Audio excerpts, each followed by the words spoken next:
Thomas, thank you so much for joining us here today. This is such an honor. Congratulations on this newest installment. So walk me through this. Am I getting their names right? Helmut, Marvin, Warren? That is correct. Okay. Yeah. What do you love about these three trolls? These three trolls were inspired by by three local citizens who had those three names. There were three German brothers that was born in a big old farmhouse here in Clinton, and then they all passed away in the old part of their life. Well, whatever. How do you say that? Yeah. When they had become old. Yeah.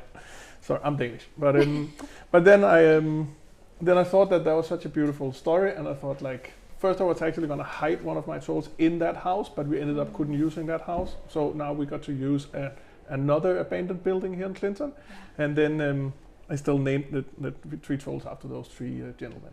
How did you come to that? How did you find those three brothers?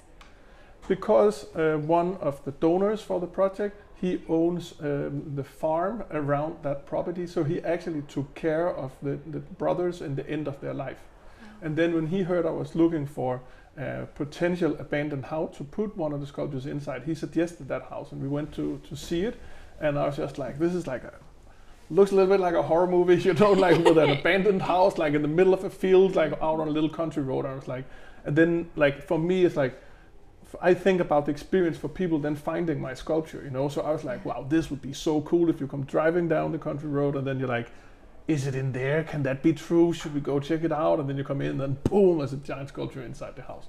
But we found another place that's much better, so that's really cool. Everything works out that way. So I'm so curious, when you are working on the trolls, and specifically the heads and how they're posed and their personalities, do you try to fit the trolls to the personality of where they're going to be and what you want them to say, or is it the other way around? Do you try to fit the location to the troll?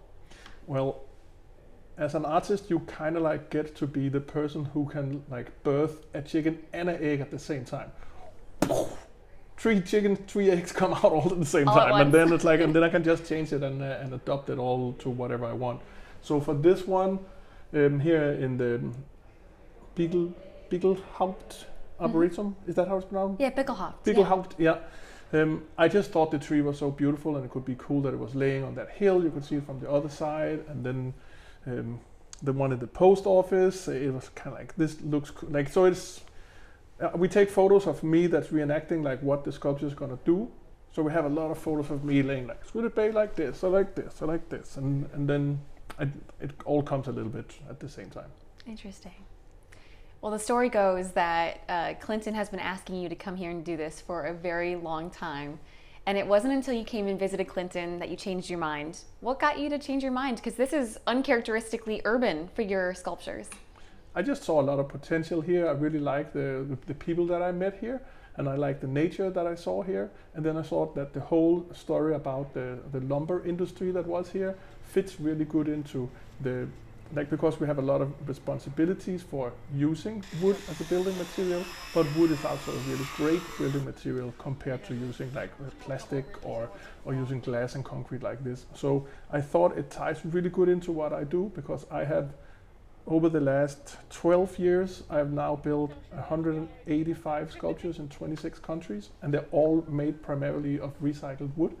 And in the United States, the lumber industry in many places has its cradle here. So I thought that was a perfect spot for me. So much of your work is so connected to forests and to nature. So what about these spots that are not in a forest? I know we're in an arboretum, but still really fits in with your message of activism. So here we've been using the floor of an old lodge. We've been using like 50 dump truck loads of branches from city works that we've been using to make a maze on all the hair and one of the sculptures, because we actually end up not making 3 but 4 sculptures because I had a little bit extra time. Yeah, and then we also, the Sawmill Museum has over the last 13 years been sometimes opening up their old sawmill equipment and then showcasing how it's been working, and cut like different trees that had fallen in the city. And then those planks that's been cut over 13 years, like a little bit, those planks they all saved.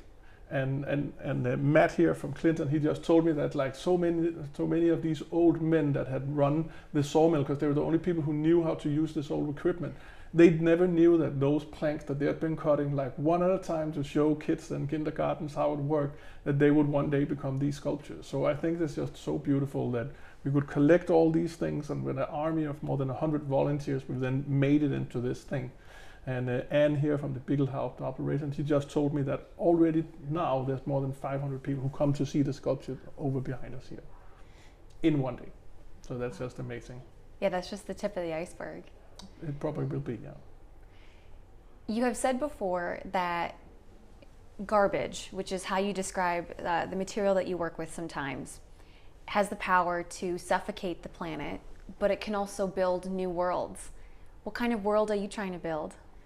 I'm trying to build a world where we can see that old things has a value, that old things has a soul, and that is most of the time much more powerful and important for us to connect with than buy new things. And I'm trying to inspire people to see that once you have paid off the mortgage on your car, you shouldn't run and buy a new car. You should value that car that you now have, that gives you the freedom to spend your time on something more important than going and earning money for a new car.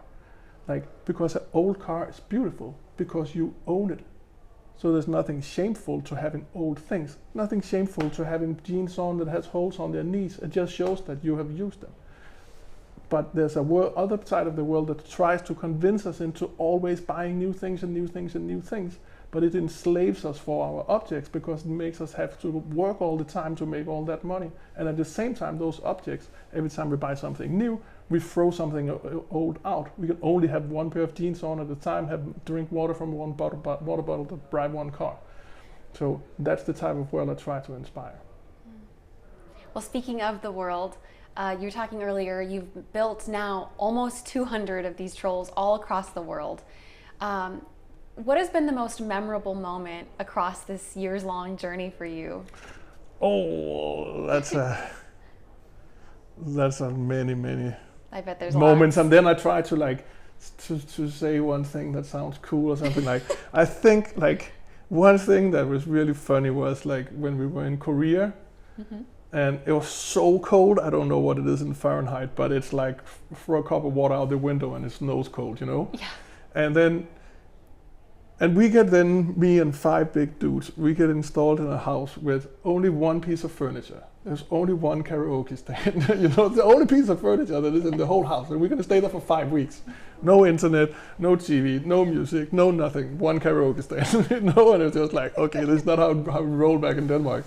And we can sleep on the floor with these blankets, So then I go up to the CEO, the South Botanical Garden here, and I tell him my crew is kind of making mutiny, they don't want to be here. We need some furniture. And then he tells me, well, in Korea we don't use furniture. And then I say, okay, well, that's okay. But then I will respect the culture.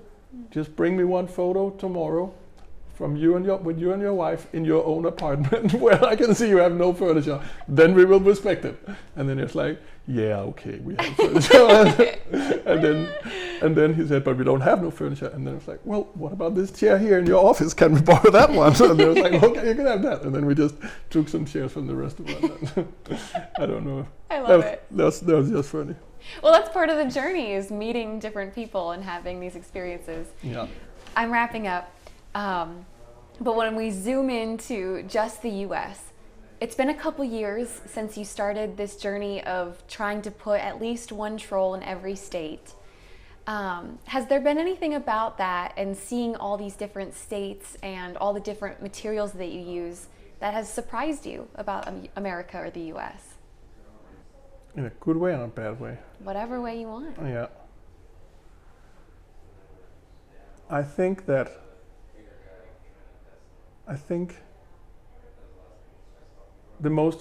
I will say 2 things. The saddest thing that I've seen in the United States is people using threaded car tires to put in their flower beds. Because there's some industry that have convinced people that it's a good thing to have recycled car tires, because it's a green initiative to put recycled car tires in your flower bed. That is just like the saddest thing I can imagine. The most beautiful thing about America, that's the second thing. It is how incredibly good people are at coming together and helping other people. And we experience it so much, like with the volunteers that come and give me like, you should try the grits, or you should try the clam chowder, or like all these people that they invite us to their homes, and they come and help us build the different project and donate like their old recycled chicken coop to us or something like that. Like that doesn't exist in Denmark, where I come from. In Denmark, people don't really talk together, and definitely don't invite a stranger into their home.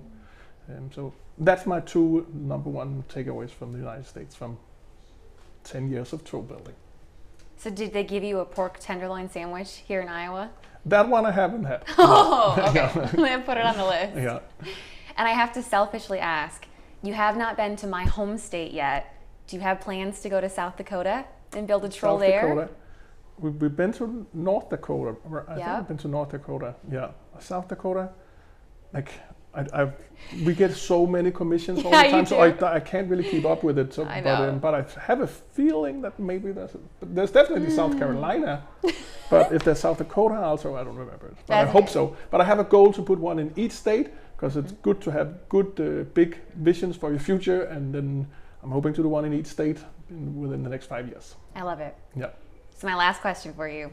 What do you want people who are either living in Clinton or have traveled 3 hours to come see these trolls, what do you want them to feel or think about when they're standing and looking at these ones? I want them to have a positive experience. I want them to see how much beauty there is here in Clinton, and how beautiful the Eagle Point is, or the Beetlehaupt Arboretum here is. And I want them to remember that adventure and beauty doesn't have to lay on the other side of the world. It can be just right where you live, if you live right here in Clinton or in the area. And then I want them to also to remember that beauty can be made with what is just around you, with the people just around you, and that can be just as impactful as like to go and build a gigantic new stadium out of all new concrete and glass and steel.